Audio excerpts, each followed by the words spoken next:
നിശയുടെ നിശബ്ദതയിൽ നിരാശ തന്നീർ ചുഴിയിൽ ഞാൻ നിരാലംബനായി നിന്നപ്പോൾ നീ തന്നെനിക്കു നിൻ വലം കരം. നിശയുടെ നിശബ്ദതയിൽ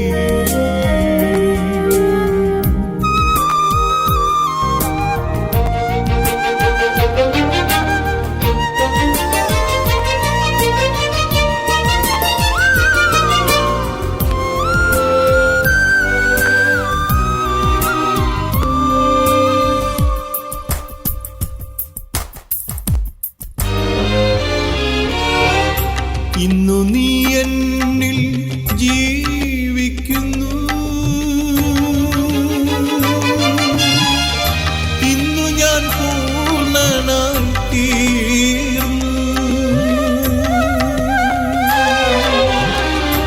ഇന്നു നീ എന്നിൽ ജീവിക്കുന്നു, ഇന്നു ഞാൻ പൂർണ്ണനായി തീർന്നു.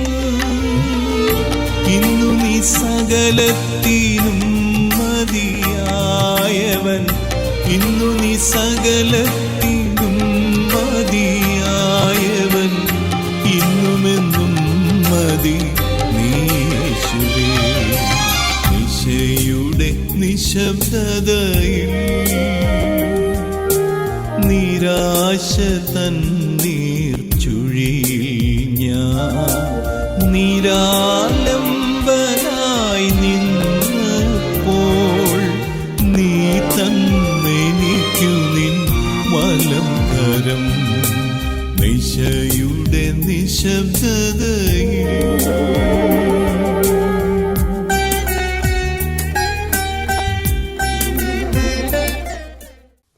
നമസ്കാരം. ബ്രദർ മാത്യു ജോണുമായുള്ള അഭിമുഖം ഇവിടെ തുടരുന്നു. അദ്ദേഹത്തിൻ്റെ 40 വർഷത്തെ സംഗീത ജീവിതത്തിലുള്ള അനുഭവങ്ങൾ ഒരുപാടാണ്. അത് നമുക്ക് കേൾക്കേണ്ടതായിട്ടുണ്ട്. ഏവരെയും ഈ പ്രോഗ്രാമിലേക്ക് സ്വാഗതം ചെയ്യുന്നു. പല കാര്യങ്ങളും നമ്മൾ സംസാരിച്ചു. അത് ഒത്തിരി വൈഡായിട്ട് നമ്മൾ പോയിട്ടില്ല, ഒരു ചുരുക്കമായിട്ട് ആ കാര്യങ്ങൾ സംസാരിച്ചു. എന്നാൽ നമ്മളിനി അങ്ങയുടെ ആരംഭകാലം, വിശ്വാസത്തിലേക്ക് വരാനുണ്ടായ സാഹചര്യവും സെക്യുലർ ഫീൽഡിൽ പാടിയ അനുഭവങ്ങളുമൊക്കെ ഒന്ന് വിവരിച്ചാൽ നല്ലതായിരിക്കും. എൻ്റെ വീട് കോട്ടയത്താണ്. കോട്ടയം റെയിൽവേ സ്റ്റേഷന് എൻ്റെ തൊട്ടു വാതിക്കൽ ഇപ്പോൾ ഒരു മാലി ഹോട്ടൽ എന്നൊരു ഹോട്ടൽ, അത് ഞങ്ങളുടെ സ്ഥലമാണ്. അത് അവിടെ തൊട്ട് റെയിൽവേ സ്റ്റേഷനിൽ ഇറങ്ങി നിന്ന് നോക്കിയാൽ കാണുന്ന നേരെ കാണുന്ന കുറേ സ്ഥലങ്ങളും എൻ്റെ വീട്ടുകാരുടെ. ഇപ്പോൾ അവിടെ ഒരു ഫാമിലിയോ മറ്റോ ഉള്ളൂ ഞങ്ങൾ. അപ്പം ഞാൻ ജനിച്ചതൊക്കെ അവിടെയാണ്. അപ്പം ഞങ്ങളുടെ വീട്ടിൽ കുറേ പേര് CSIക്കാരും കുറേ പേര് കത്തോലിക്കരും. 2 പള്ളി ഞങ്ങൾ ഈ നാഗമ്പടം എന്നാണ് ഈ റെയിൽവേ സ്റ്റേഷൻ്റെ സ്ഥലം. അപ്പോൾ അവിടെ തന്നെയാണ്. അപ്പോൾ 2 പള്ളിയിലൊക്കെ ഞങ്ങൾ കാത്തലിക് ചർച്ചിലാണ്. അപ്പോൾ അങ്ങനെ അവിടെ പോകും. അങ്ങനെയുള്ളൊരു സിറ്റുവേഷനിലാണ് ഞങ്ങൾ ജീവിച്ചുകൊണ്ട്. അപ്പം ഈ പാട്ട് സംബന്ധമായിട്ട് എൻ്റെ അമ്മ പാട്ട് പാടും. എൻ്റെ അമ്മ മണർകാട് ആണ്. എൻ്റെ അമ്മ മണർകാട് സെൻറ്റ് മേരീസ് പള്ളിയിൽ അവിടെ വെട്ടിക്കുന്നേൽ എന്നാണ് എൻ്റെ അമ്മയുടെ വീട്ടുപേര്. അമ്മ അവിടെയുള്ള.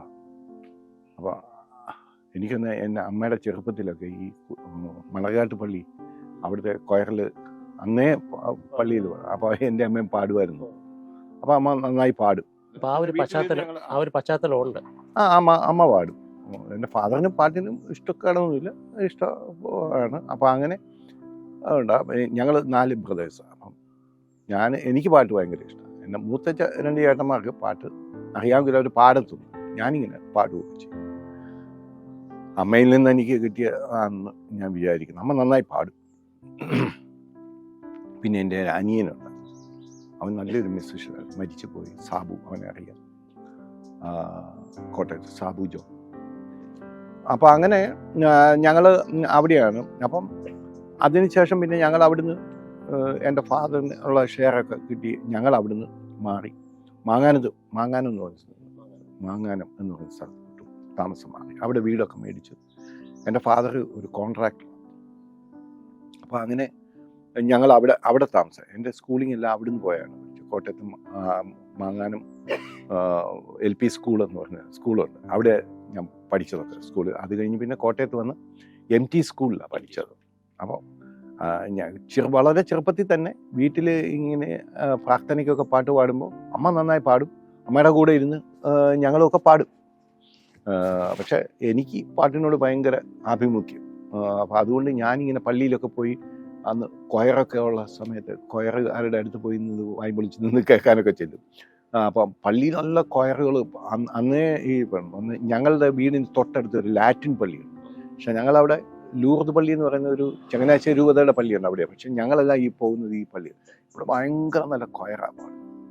അത് എനിക്കൊന്ന് സ്പെയിനിൽ നിന്ന് കുറേ അച്ഛന്മാർ വന്നു അവിടെ എല്ലാം മ്യൂസിക് പഠിപ്പിച്ചു.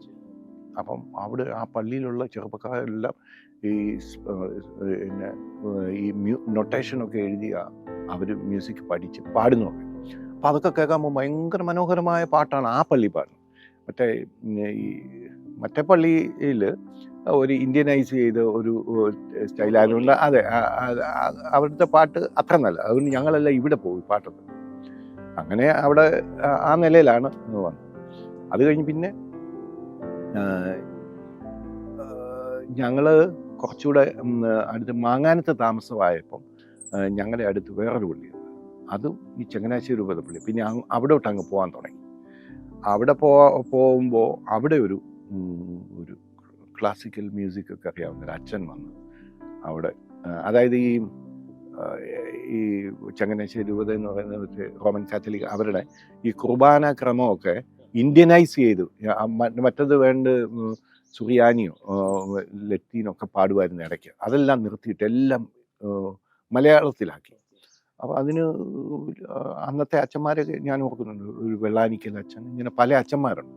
വലിയ എഴുത്തുകാരും സ്കോളേഴ്സാണ്. വേദപുസ്തകമൊക്കെ ഇപ്പം അതൊക്കെ വേദപുസ്തകമൊക്കെ എഴുതുകയും വേദപുസ്തകം എഴുതുക എന്ന് പറഞ്ഞു കഴിഞ്ഞാൽ അല്ല കത്തോലിക്കർക്കായിട്ടുള്ള ഒരു വേദപുസ്തകമൊക്കെ ഉണ്ടാക്കുകയും ഒക്കെ ചെയ്ത ആളുകളാണ്. അപ്പോൾ അവരൊക്കെയാണ് ഈ പാട്ടുകളൊക്കെ എഴുതുന്നത്. അപ്പോൾ അങ്ങനത്തെ പാട്ടുകളൊക്കെ ഈ അച്ഛൻ ഞങ്ങൾ മാങ്ങാനത്ത് താമസിക്കുമ്പം ഈ പുമ്മറ്റം എന്ന് പറയുന്നത് പുതുപ്പള്ളിക്ക് അടുത്തൊരു സ്ഥലമാണ്. അവിടുത്തെ അച്ഛൻ ഇവിടെ. അപ്പം ഞങ്ങളെ പിള്ളേരെയൊക്കെ ഞാൻ ഞാൻ ചെറിയ ക്ലാസ്സിലൊക്കെ പഠിക്കും. അപ്പം ഞങ്ങളെ എല്ലാം അച്ഛൻ വിളിച്ചുകൊണ്ട് അവിടെ പോകും. അവിടെ പോകുമ്പോൾ അച്ഛൻ ഞങ്ങളെല്ലാം പാട്ട് പഠിപ്പിക്കും. അപ്പോൾ ആ കൂട്ടത്തിൽ കുറച്ച് സരിഗമയൊക്കെ പാടി പഠിപ്പിക്കും. അങ്ങനെ അച്ഛന് കുറച്ച് അറിയാം. അപ്പോൾ അങ്ങനെ അച്ഛൻ്റെ കൂടി ഞങ്ങളിങ്ങനെ ഞാൻ, എൻ്റെ അനിയന്, പിന്നെ അവിടെ വേറെ പലരും. പക്ഷെ അതിനകത്ത് എന്തുകൊണ്ടോ ഞാൻ പലപ്പോഴും പാടി എനിക്ക് ഫസ്റ്റൊക്കെ അവിടുത്തെ ചില കോമ്പറ്റീഷൻസൊക്കെ കിട്ടും. അപ്പോൾ അവർ കൂടുതൽ താല്പര്യത്തോടെ എന്നോട് എന്നെ പഠിപ്പിക്കുകയും കൊയറിലെ ഒരു ആക്റ്റീവ് മെമ്പറായി ഞാൻ അങ്ങനെ വരിക. അങ്ങനെയാണ് ഞാൻ മുമ്പോട്ട് വരുന്നത്. അപ്പം അങ്ങനെ ആ പള്ളിയിൽ ഈ അച്ഛനും ആയിട്ടുള്ള ബന്ധത്തിൽ ഇങ്ങനെ പാടുകയും ഒക്കെ ചെയ്തു. അപ്പോൾ അതേ സമയത്ത് തന്നെ സ്കൂളിലും ഒക്കെയുള്ള കോമ്പറ്റീഷൻസിനും പാടുമായിരുന്നു.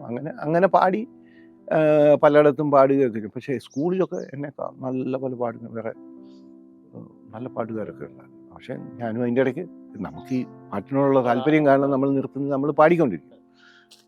അവിടെ പണ്ടത്തെ കാര്യം എന്ന് പറഞ്ഞു കഴിഞ്ഞാൽ ഇന്നത്തെ പോലെയല്ല. എല്ലാവരും ഒന്ന് അപ്രീഷിയേറ്റ് ചെയ്യത്തുള്ളൂ. പാട്ട് മോശമെന്ന് പറഞ്ഞു അത് പാട്ട് മോശമെന്ന് പറയും, നീ അത് പാടാതിരിക്കുന്നതാണ് നല്ലത് എന്നൊക്കെ പറയും. അപ്പം അങ്ങനെയൊക്കെ ഉള്ളൊരു കാലഘട്ടമാണ് അത്. അപ്പം അതുകൊണ്ട് നമ്മൾ വൃത്തിയായിട്ട് പഠിച്ചിട്ടൊക്കെ പാടത്തുള്ളൂ. പിന്നെ നമ്മളെ കൊണ്ട് ആകാവുന്ന പോലെയൊക്കെ ചെയ്യും. അങ്ങനെ ആ സമയത്ത് പലരും ഞാനിത് പാടുന്നെന്ന് പറഞ്ഞ് ഇൻട്രസ്റ്റ് കാണിച്ച് എന്നെ പാട്ടുകാരനാക്കണമെന്നൊക്കെ പറഞ്ഞ്. പക്ഷേ എൻ്റെ വീട്ടിലത് താല്പര്യമില്ല. എൻ്റെ ഫാദറിന് ഒട്ടും താല്പര്യമില്ല ഞാനിങ്ങനെ ഒരു പാട്ടുകാരനാകുന്നത്.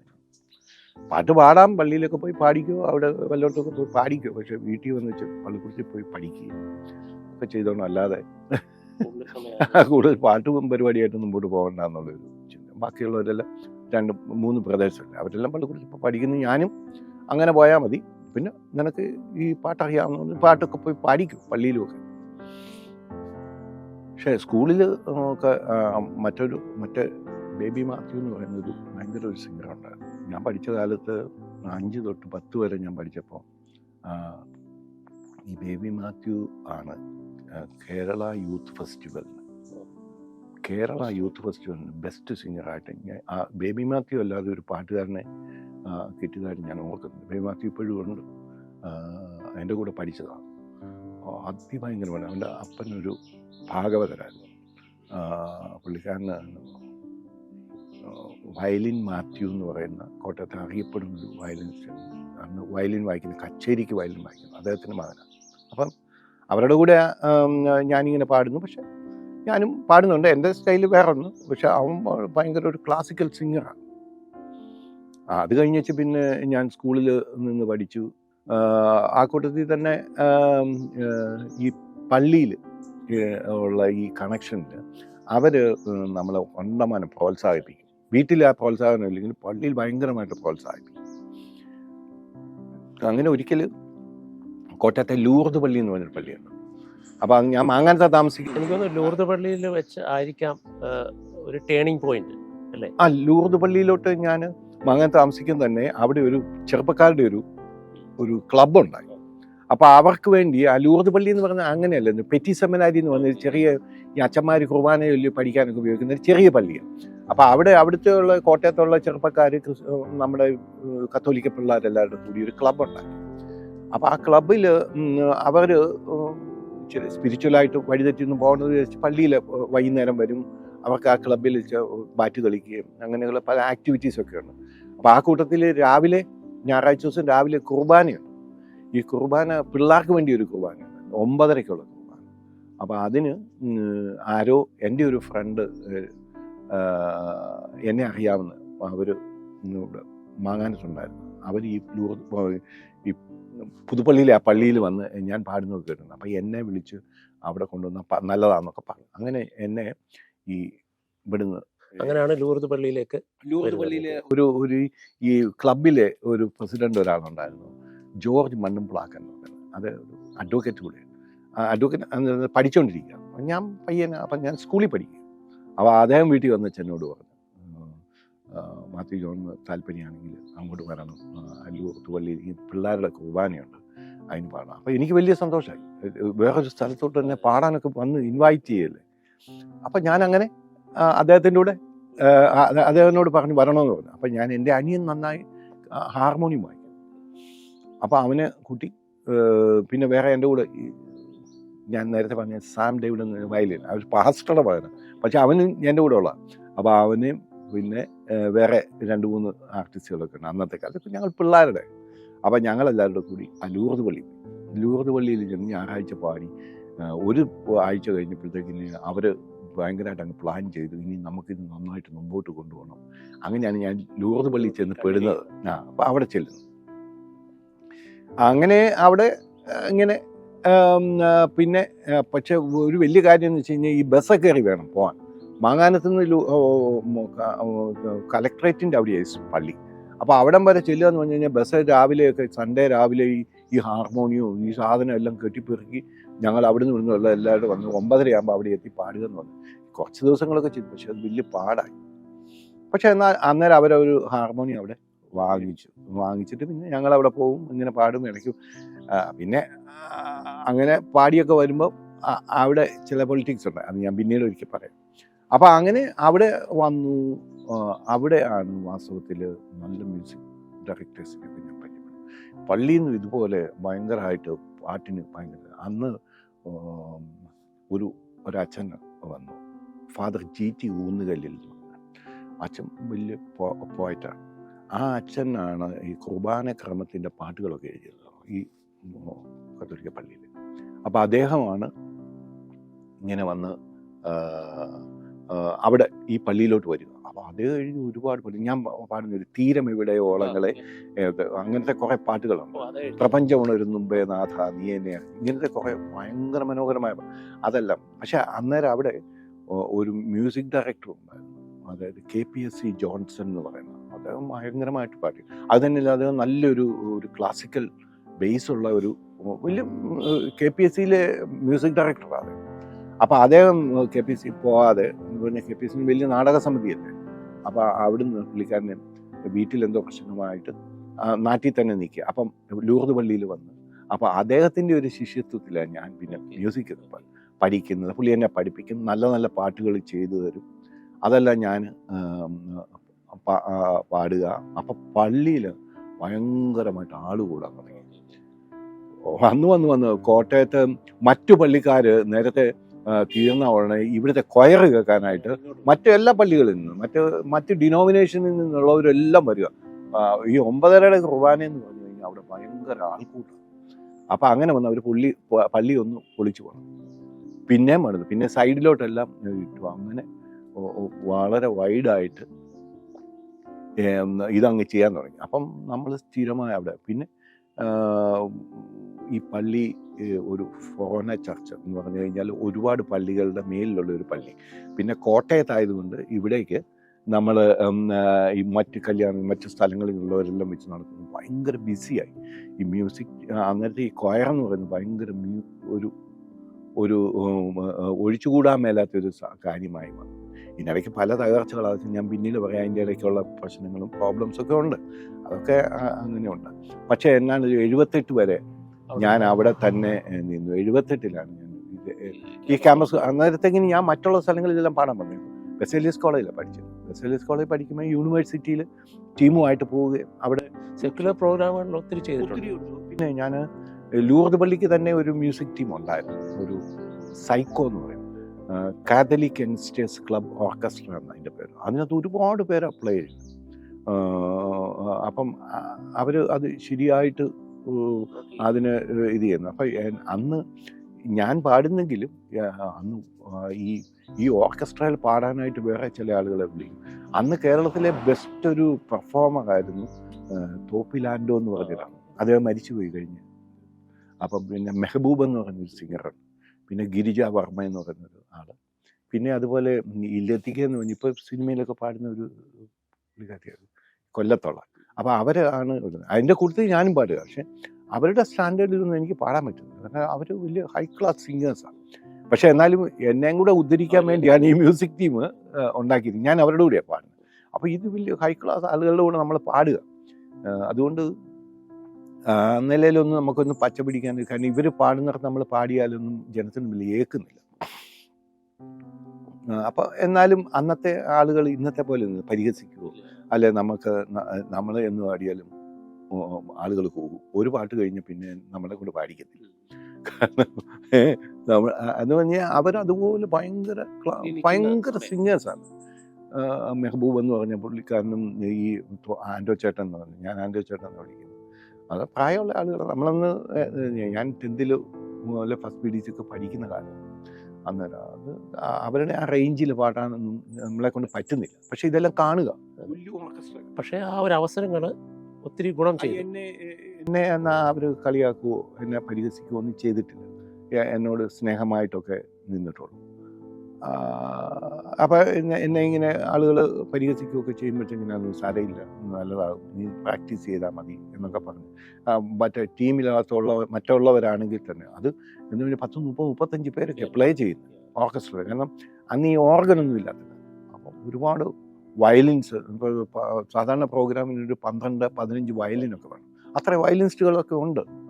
നമ്മുടെ കുട്ടിയച്ചൻ എന്ന് പറയുന്ന കുട്ടിയച്ചൻ ഞങ്ങളുടെ വയലിനിസ്റ്റായിരുന്നു. ആ സമയം മാത്രമേ ഉണ്ട്.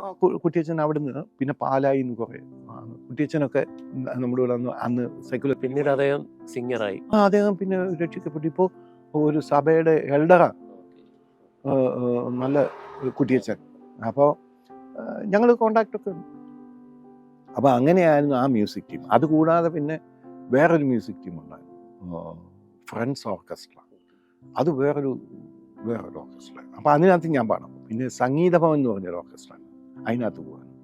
പിന്നെ ഞാൻ കണ്ണൂരുള്ളൊരു ഈ നാന എന്ന് പറയുന്ന അവർക്കൊരു മ്യൂസിക് ടീം ഉണ്ട്. അവരിവിടെ വരുന്ന സമയത്ത് ഞാൻ അവരുടെ കൂടെ പ്രോഗ്രാമിന് പോകും. പിന്നെ ഈ ഞങ്ങളുടെ കൂടെ ഉണ്ടായിരുന്ന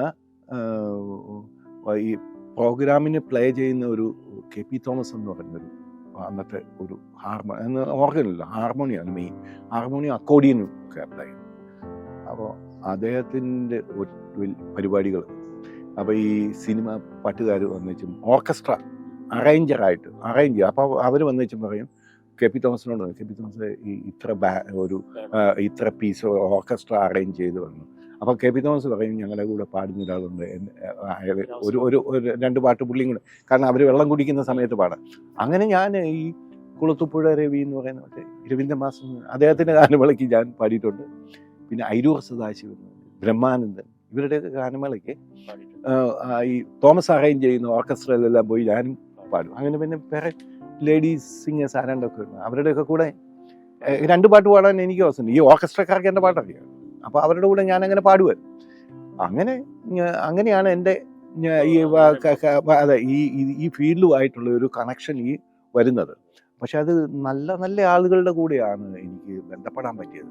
അതേസമയം ഞാൻ ചെറിയ തോതിലുള്ള ഈ വലിയ വലിയ പാട്ടുകാരുടെ കൂടെ പാടാൻ പറ്റി. അപ്പോൾ അവരുടെ സ്റ്റൈൽ അഡോപ്റ്റ് ചെയ്യാനും കുറേ കാര്യങ്ങൾ പഠിക്കാൻ പറ്റി.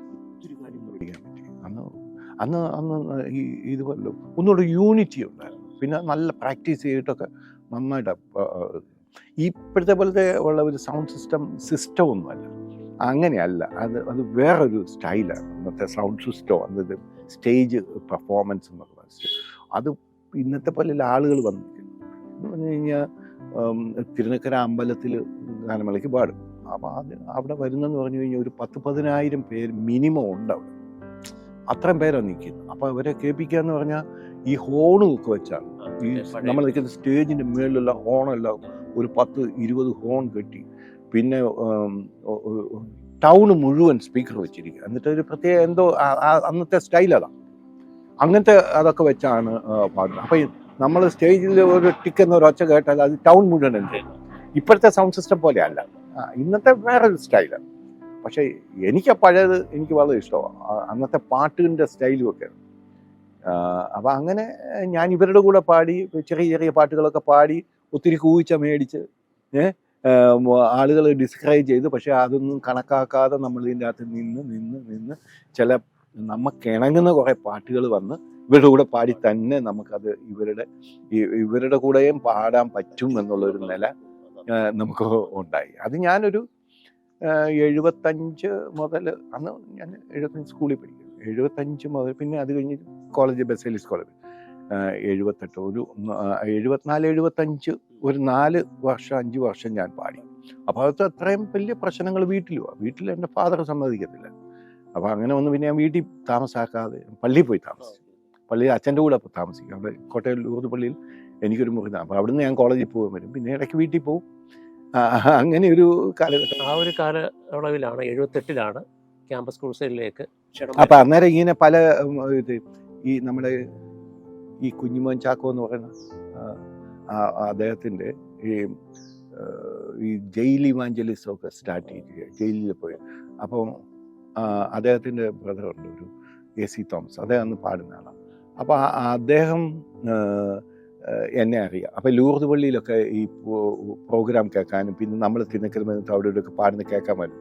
അപ്പം ഞാനൊരു ക്രിസ്ത്യാനി ആയതുകൊണ്ട്